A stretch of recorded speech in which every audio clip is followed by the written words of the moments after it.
दोन पोलीस अधिकारी पकडून किंवा दोन आरोग्य खात्याचे अधिकारी पकडून याची साखळी आहे. 25-30 जण इन्व्हॉल्व आहे त्याच्यामध्ये.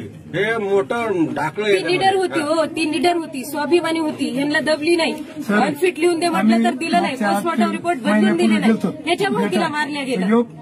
पीएम म्हणणारा कोण होता त्याला माझ्या पुढे आला ना असं करायला.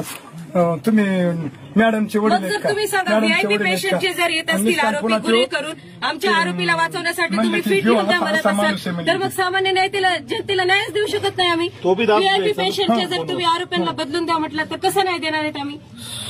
न्याय देऊ शकतो का सर आम्ही? व्हीआयपी पेशंटचे आरोपी आहेत त्यांना सोडून द्या, त्यांना फिट द्या, त्यांचे पोस्टमॉर्टम रिपोर्ट बदलून द्या, झालं मग जनतेने असंच रडायचं आमच्यासारखं. आमच्यावर ही वेळ आली, जनतेवर काय याच्यापेक्षा बदतर वेळ येणार आहे अजून? नाही, ती स्ट्रॉंग मुलगी होती. मला डाऊट या गोष्टीवरून वाटत आहे की हॉटेलमधून हॉस्पिटलमध्ये नेईपर्यंत कोणत्याही नातेवाईकांची परमिशन नाही घेतली तर हातावरचं तिनंच लिहिलं. हे कशावरून? एक तर त्याच्यावर खाडाखोडी आहे, त्याच्यावरची हँडरायटिंग तिची ओळखायला येत नाही. हे आज क्वेरीचा मुद्दा आहे माझ्यासाठी. कारण मी काल रात्रभर बघितले ते हँडरायटिंग ओळखायला येत नाही. 10 जागेवर खाडाखोड आहेत तिच्या. ह्या लेटरमध्ये एकही खाडाखोड नाही. तिथं कसं काय खाडाखोडी झालेली त्याला? जर तिनं पूर्ण प्लॅनने करून म्हणत आहे ना सगळं, मग खाडाखोडी कशाला केलं तिने? चिठ्ठी लिहिलीच असेल. सुसाईड नोट गायब करायला काय लागते? जर नातेवाईकच तिथं पोहोचले नाहीत तर नाही म्हणायला काय लागते? कोण बघणार आहे तिथं दिली की नाही म्हणून चिठ्ठी? डाऊट आहे मला या 2-3 गोष्टी. दुसऱ्या पोलिसांची नावे असतील, दुसऱ्या पोलिसांची नावे असेल, त्यांचे असू शकतात, अजून कोणाचे असू शकतात.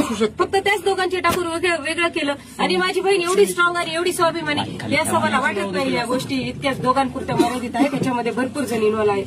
फक्त ते म्हटलं तर मी मोठे मासे वाचवण्यासाठी छोट्या माशांना लावलेलं आहे हे कामाला. सुसाईड नोट तिने लिहिलेलीच असणार 100%. सुसाईड नोट करण्यात आलेली आहे. ती काही इतकी साधी भोळी लहान मुलगी नाही, वेल एज्युकेटेड आणि स्ट्रॉंग आहे. आता पीजीला जाणार होती, जॉब करत करत अभ्यास करत होती, नाही दाखवलं कोणाला. 80-90 पोस्टमॉर्टम करणारी मुलगी. सर विचारा महाराष्ट्रामध्ये 90 पोस्टमॉर्टम कोण करते? एमबीबीएसला कोण दबाव आणते करण्यासाठी आणि रिपोर्टही बदलण्यासाठी कोण दबाव आणते? एवढा 2,000 एमएससी करणारी एवढी हुशार होती म्हणूनच एमएससीला म्हणले असतील ना कर म्हणून. एवढी हुशार होती म्हणूनच तिला करायला लावले असतील ना तेवढे. कोण करते विचारा बरं सर तुम्ही. आपल्याकडे ओसी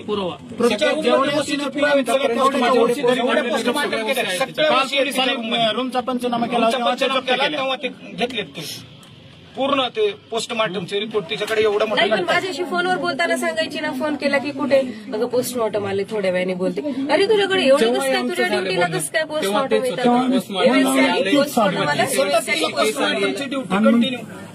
ते फोन लावला मग चिडायची. मग ते आम्ही पोस्टमॉर्टमची ड्युटी देणं हे सुद्धा तिला टॉर्चर करणंच. पोस्टमॉर्टम म्हणजे पोलीस केस आली, पोलिसांशी कॉन्टॅक्ट आला, रुग्णाशी कॉन्टॅक्ट आला, सगळं आलं असतं त्यामध्ये सर. आणि मानसिकदृष्ट्या सुद्धा टॉर्चर आहे ना. प्रत्येक वेळेला बॉडी तिनंच कापायची, प्रत्येक वेळेला बॉडी तिनंच कापायची. किती डॉक्टर अवेलेबल आहेत, त्याच्यामधल्या किती डॉक्टरनी किती पोस्टमॉर्टम केले, हिने किती पोस्टमॉर्टम केले, बाकीच्यांनी एमएससी किती केल्या, हिने एमएससी किती केल्या. जर त्यामध्ये ग्रॉस डिफरन्स आहे तर हिलाच काय एवढे एमएससी पोस्टमॉर्टम करावे लागले तर ते काही घडलं नाही अशी प्रतिक्रिया देतो. काही घडलं नाही, नॉर्मल आम्ही 2 तास तर घेऊन आला नाही. अशी टीव्हीला पण तो बाईट काही घडलंच नाही अशी ती बाईट देतो. हे जर त्याच्या मुलीच्या त्यांच्या घरच्यांचं घ्या जरा, घरच्यांचं सगळे बोलतायत ते घ्या. कारण हे सगळे जण तिचे भाऊ बहिणी आहेत, वडील आहेत, चुलते आहेत, गावकरी आहेत, कोटरबंदची आपले कोटरबंदची मंडळी आहे. न्याय पाहिजे आणि आम्ही हे एक्सपेक्टेशन तुमच्याकडून करत आहेत सध्या. कारण कालपासून तुम्ही थोडंसं व्हायरल केल्यामुळे, प्रकरण उचलल्यामुळे आम्हाला एक आशा निर्माण झाली आहे की यांच्याकडून आम्हाला न्याय मिळू शकतो म्हणून. विचारपूस करतायत त्याच्यावरून तर आम्हाला चांगलं वाटत आहे. कमीत कमी आहे भावना की कमीत कमी यांच्यावर दुःखाचा डोंगर पसरला, विचारावं हे काय सफर करत आहेत म्हणून. आणि कालपासून ते प्रकरण उचलून धरल्यामुळे थोडीशी अपेक्षा आहे, जाणीव झाली लोकांना की न्याय मिळेल यांना म्हणून. त्याच्यात व्हायरल करून टाकलं. आम्हाला न्याय पाहिजे सर, लवकरात लवकर न्याय पाहिजे. सुसाईड नोटवर फोकस करून एकाच देशाला केस जाते, सखोल चौकशी. कारण हॉटेलमध्ये तिथे नेऊपर्यंत लिहिलं नसेल हे कशावर? त्याच्यात अजून नावं असू शकतात, सुसाईड नोट गायब केलेली असू शकते, ज्याच्यात अजून नावं असू शकतात. कोणाचे नाव आहेत ते कसं कळेल आपल्याला? त्यांनी सोडलं विचारात किंवा न परमिशन सोडलं कसं काय? नाही, त्यांनी खरंच 6 वाजल्यापासून ती संध्याकाळी 4 वाजेपर्यंत त्यांना व्यापार फाडा लागतोय. नाही पण साहेब त्याच्यामध्ये असं आहे की फॅमिलीला इन्फॉर्म करायला पाहिजे होतं की आम्ही सोडावा का हे ते का